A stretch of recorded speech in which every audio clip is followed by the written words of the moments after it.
যেভাবে ফিলিস্তিনিদের নিজ মাতৃভূমি ছাড়া করছে ইসরায়েল, ঠিক সেই ঘটনারই যেন পুনরাবৃত্তি ঘটছে নেতানিয়াহুর দেশটিতে। তেল আবিব আর নিরাপদ নয়, যে কোনো সময় যে কোনো জায়গায় আছড়ে পড়তে পারে মিসাইল। আর তাই তেল আবিবের বাসিন্দাদের শহর ছাড়তে চূড়ান্ত বার্তা দিয়েছে ইয়েমেনের ইসলামী প্রতিরোধ গোষ্ঠী। এমনি ইসরায়েলিদের মধ্যে দেশ ছাড়ার হিড়িক পড়েছে, আর ইয়েমেনের প্রতিরোধ যোদ্ধাদের এই সতর্কতা যেন সেই আগুনে ঘি ঢেলেছে।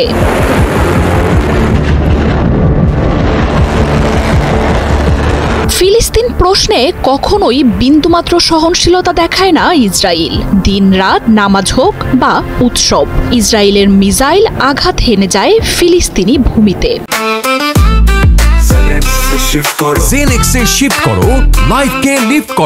এমনকি রোজার মাসেও রেহাই পান না ফিলিস্তিনিরা। ক্ষেপণাস্ত্রের আঘাতে ঈদের দিনেও হারাতে হয় স্বজন। চারদিক ঘিরে ফিলিস্তিনিদের উপর হামলা চালিয়ে যায় নেতানিয়াহুর বাহিনী। দেয়া হয় না কোনো সতর্কতাও।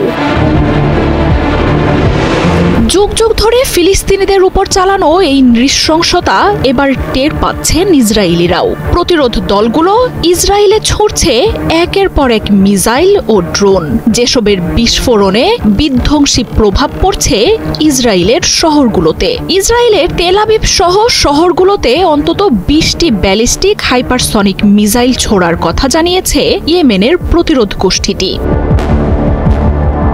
সম্প্রতি ইসরায়েলের তেল আবিবে যেসব মিসাইল ছোড়া হয়েছে সেসব স্থানের এক ছবি প্রকাশ করেছে প্রতিরোধ দলটি, যেখানে দেখা গেছে তেল আবিবের প্রায় পুরোটাই ইয়েমেনের মিসাইলের তাণ্ডব দেখছে। এরপরই ইসরায়েলিদের উদ্দেশ্য করে সেই সতর্কতা প্রকাশ করে ইয়েমেন। বলা হয়, ইসরায়েলের তেল আবিব শহরের কোনো জায়গায় আর নিরাপদ নয়। যে কোনো দিন যে কোনো জায়গায় মিসাইল আর ড্রোন আঘাত হানতে পারে। তাই প্রাণে বাঁচতে চাইলে তেল আবিব ছেড়ে যাওয়ার বার্তা দেয়া হয় বাসিন্দাদের। ইসরায়েলে যে একের পর এক ইয়েমেনি মিসাইল তাণ্ডব চালাচ্ছে তার তথ্য উঠে আসছে দেশটির গণমাধ্যমগুলোতেও। নেতানিয়াহুর সরকার প্রতিরোধ দলগুলোর হামলার খবর কঠোর গোপনীয়তায় রাখে, তাই আসল তথ্য পাওয়াই দুষ্কর। বাসিন্দাদের ভয় থামাতে নতুন প্রচারণায় নেমেছে নেতানিয়াহুর প্রশাসন, যেখানে বলা হচ্ছে ইয়েমেনের ছোড়া মিসাইল ইসরায়েল পর্যন্ত পৌঁছাতেই পারছে না। তবে ইয়েমেনের বার্তা যে কতটা সঠিক তার ভয়াবহতা চোখে পড়ে ইসরায়েলিদের সামাজিক যোগাযোগ মাধ্যমের পোস্ট দেখে।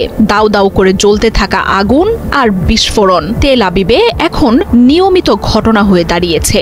মাঝরাত, সকাল বা বিকেল সাইরেনের শব্দে আশ্রয় কেন্দ্রে ছুটছেন বাসিন্দারা। গণমাধ্যমগুলোও বলছে, ইয়েমেনের হামলায় এত মানুষের আশ্রয় কেন্দ্রে যাওয়ার ঘটনা আগে কখনোই ঘটেনি। মার্জিয়া উপমা, ৭১।